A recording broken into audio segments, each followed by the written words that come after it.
Halo, Assalamualaikum warahmatullahi wabarakatuh. Salam sehat untuk kita semuanya. Pada kesempatan ini, kita masuk di perkuliahan minggu ke-7 pada mata kuliah teknik presentasi. Pada hari ini, saya akan menyampaikan materi tambahan seputar bagaimana nantinya kita semakin profesional dalam menyampaikan sebuah materi kita ke audiens. Jadi di sini saya akan share screen.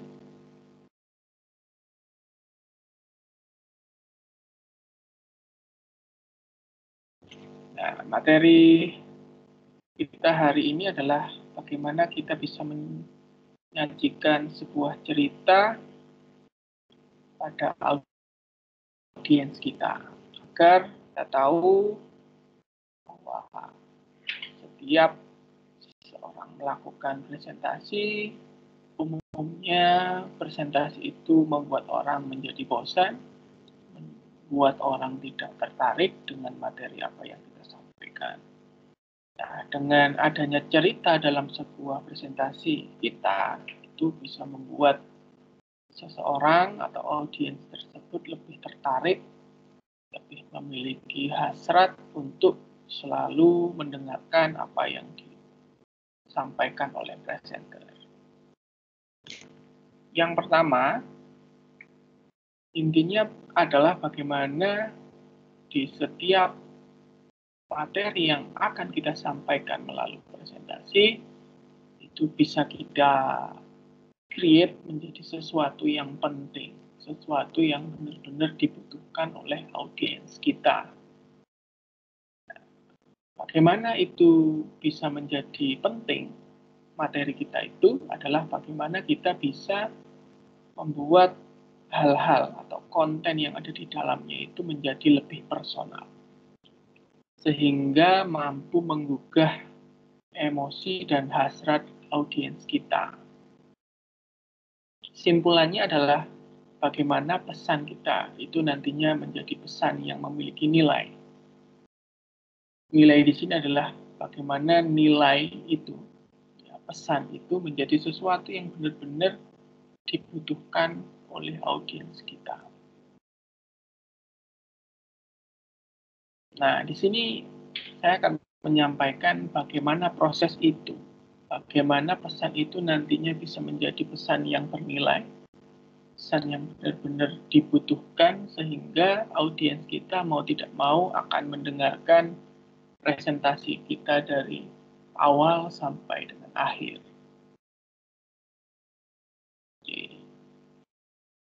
Yang pertama adalah bagaimana kita bisa membuat cerita lebih personal. Bagaimana cerita itu memiliki hal yang berhubungan dengan kita.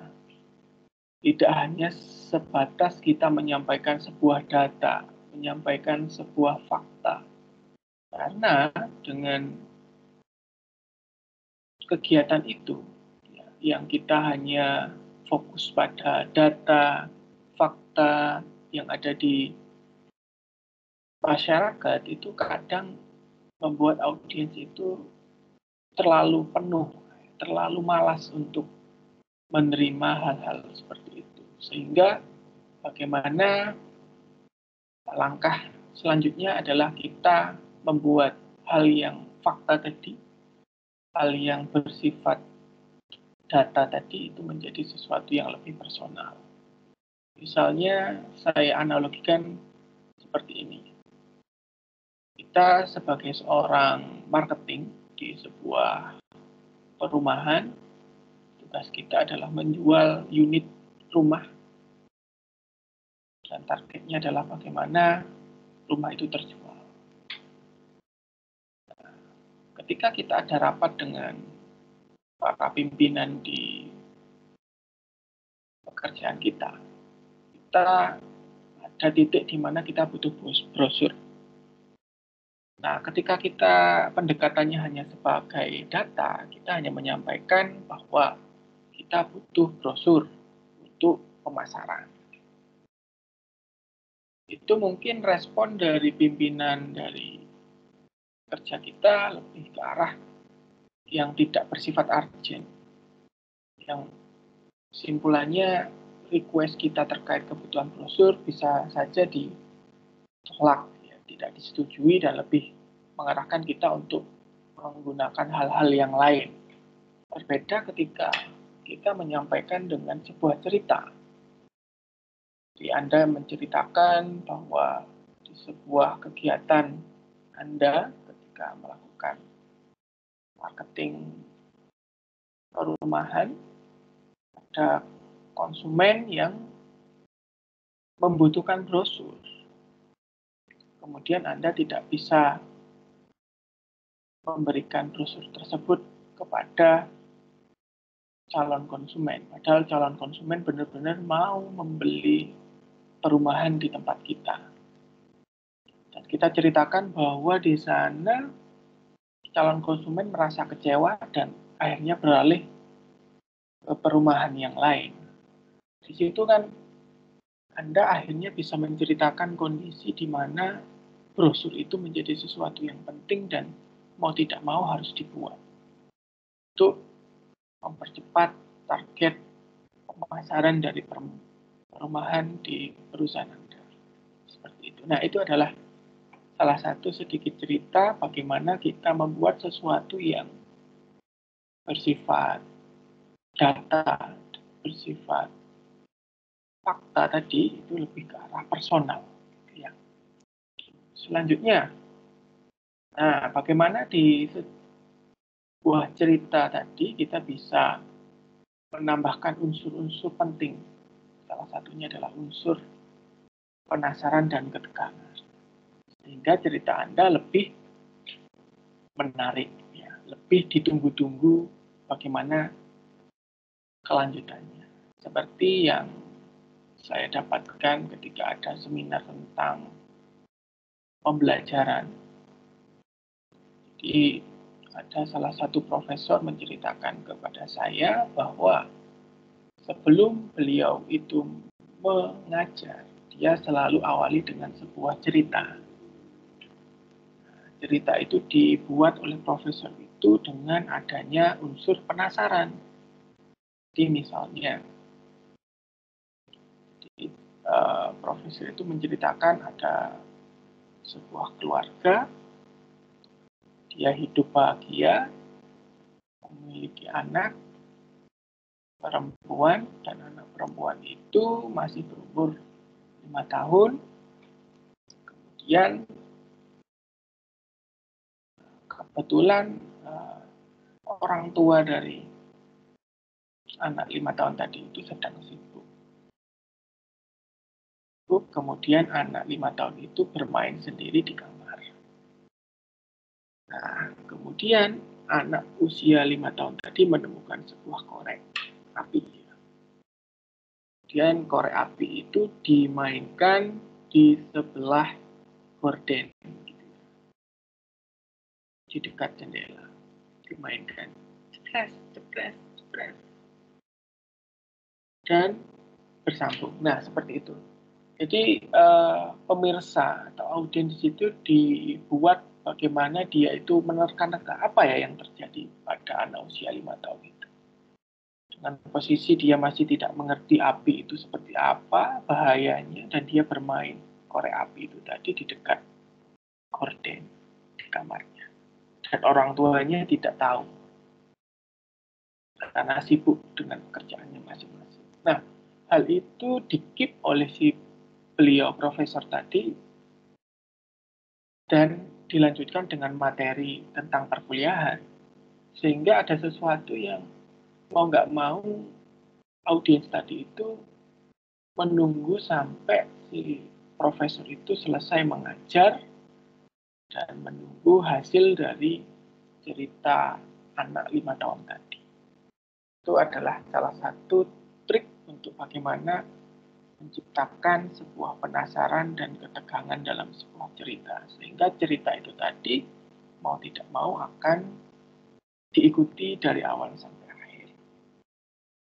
Nah, ini adalah sebuah cerita analogi dari penjelasan saya tadi. Ya. Jadi bagaimana kita itu nantinya bisa meng-create sebuah cerita, yang cerita itu menjadi sesuatu yang penting terkait materi presentasi kita. Ya, seperti ini. Apakah Anda ingin menurunkan berat badan? Berapa banyak dari Anda semua yang sudah mencoba seluruh jenis diet dan gagal? Bagaimana kalau Anda bisa menurunkan berat badan dan mempertahankannya selamanya? Sebagai seorang dokter dengan 30 tahun pengalaman, saya bisa menunjukkan kepada Anda bagaimana cara mencapai tujuan Anda dalam 30 menit melalui proses 3 langkah yang saya sebut W. Nah, itu adalah sebuah storytelling yang cukup membuat orang jadi penasaran, jadi menegangkan, gitu ya, dan lebih personal. Karena kita seakan-akan ada di dalamnya. Butuh tentang ini. Langkah apa yang bisa nantinya dilakukan untuk menurunkan berat badan. Karena kita sudah hopeless ya dengan apa yang sudah kita lakukan dan tidak ada perubahan pada badan kita, misalnya seperti itu. Nah, ini adalah sebuah cuplikan cerita yang nantinya bisa dianalisis berdasarkan apa yang saya sampaikan tadi.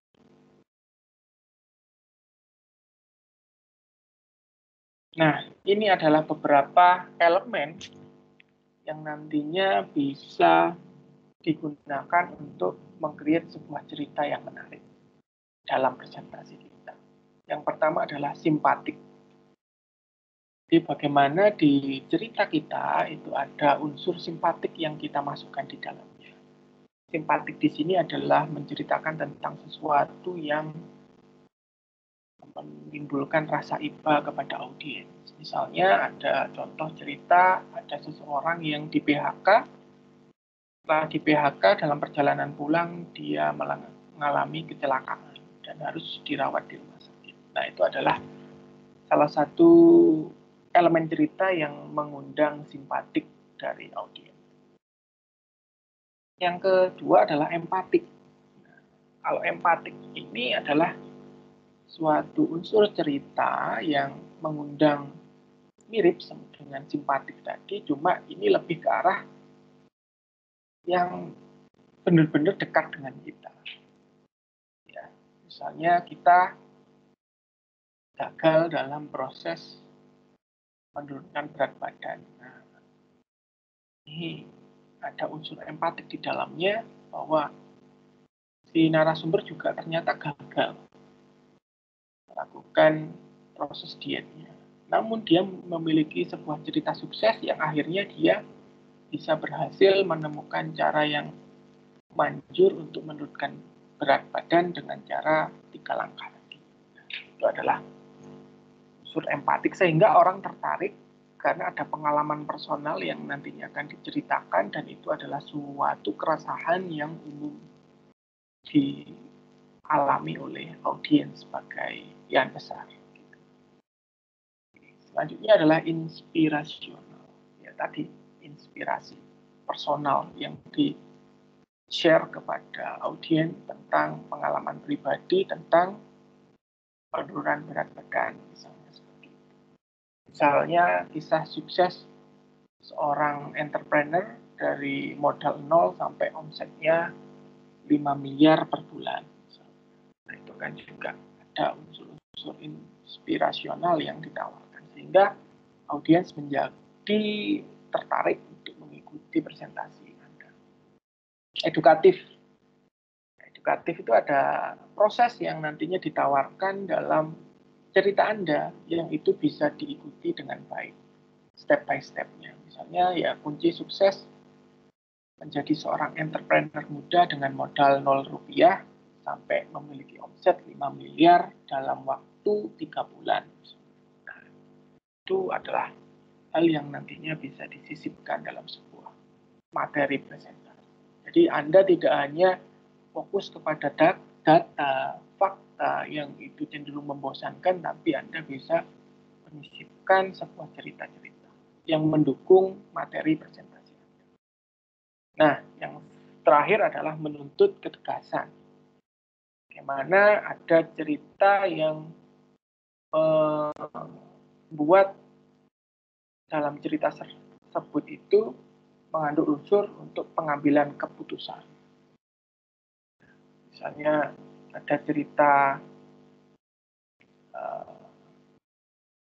keluh kesah seorang entrepreneur muda yang menghadapi modal yang kurang. Tapi bagaimana dia tetap survive ya, itu dituntut ketegasan. Dia mau hutang bank atau misalnya harus tetap optimis, tidak harus hutang bank tapi dia tetap bisa sukses. Jadi ada dua pilihan, hutang bank atau tetap memiliki jalur sendiri misalnya. Nah, itu adalah beberapa cerita yang mengandung penasaran, ketegangan, yang itu bisa menjadi menarik dalam sebuah cerita. Itu yang bisa disampaikan untuk materi hari ini. Yang intinya adalah bagaimana seseorang presenter, seorang pemateri bisa memasukkan sebuah cerita, atau bagaimana bisa menceritakan sebuah materi presentasi dengan lebih menarik, sehingga orang itu memiliki hasrat untuk mengikuti presentasi Anda dari awal sampai akhir. Itu saja yang bisa saya sampaikan untuk hari ini, kurang lebihnya mohon maaf, dan sampai jumpa. Wassalamualaikum warahmatullahi wabarakatuh.